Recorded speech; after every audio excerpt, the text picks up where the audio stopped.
My name is LV, and I'm speaking my mind. On Tuesday, we've broken down two very different visions of America.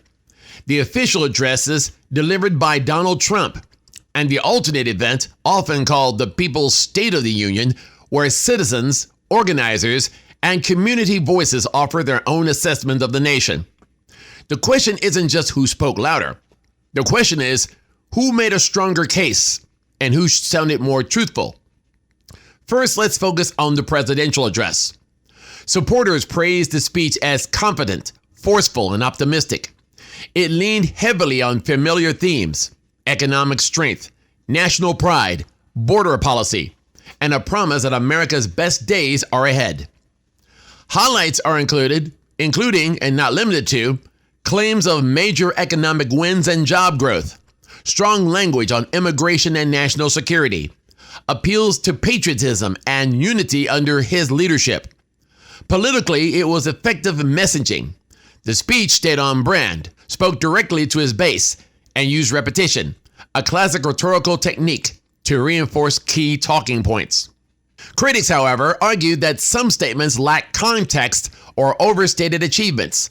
Fact-checking organizations after similar speeches in the past have often noted that the presidential address from leaders of both parties sometimes frames statistics in the most favorable light. That's not usual in politics. It's part persuasion, part performance. So from an analytical standpoint, the real question isn't whether the speech was persuasive. It clearly was to supporters. The real question is whether persuasion equals proof. Second, the people's response. Outside the former chamber, activists, workers, students, and everyday citizens gathered for what was often called the People's State of the Union. Their format was very different. Instead of one leader speaking, multiple voices shared personal experiences. Highlights from that event included testimonies about healthcare costs and wages, stories from immigrants and veterans, concerns about education, housing, and local economies. Unlike the official address, which focused on national level statistics, this counter event emphasized lived experience. That approach can be powerful because stories create emotional connection. But personal stories, while authentic, don't automatically represent national trends either. They show reality, not just always a full statistical picture. So, who told the truth? Here's where things get interesting. Truth in politics rarely comes packaged in a single speech. Instead, it usually scattered across competing narratives. Official speeches tend to highlight successes and minimize problems. Grassroots responses tend to highlight problems and minimize success. Both can be selective.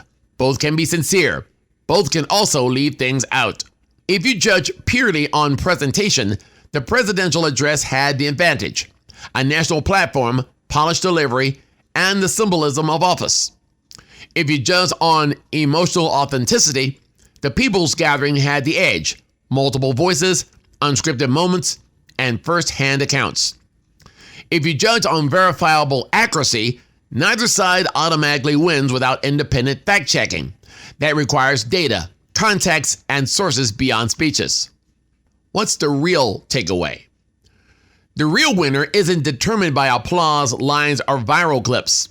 It's determined by what holds up after scrutiny. Politics is often felt like a courtroom and more like a debate stage. Each side presents its case. Each side frames reality through its own lens. And the public, that's the jury.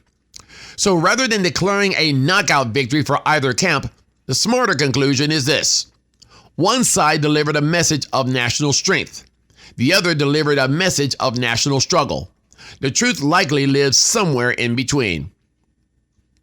Democracy isn't built on one speech. It's built on many voices, leaders, critics, and citizens alike. The strongest democracy isn't the one where everyone agrees. It's the one where everyone pays attention. My name is LV, and I have spoken my mind.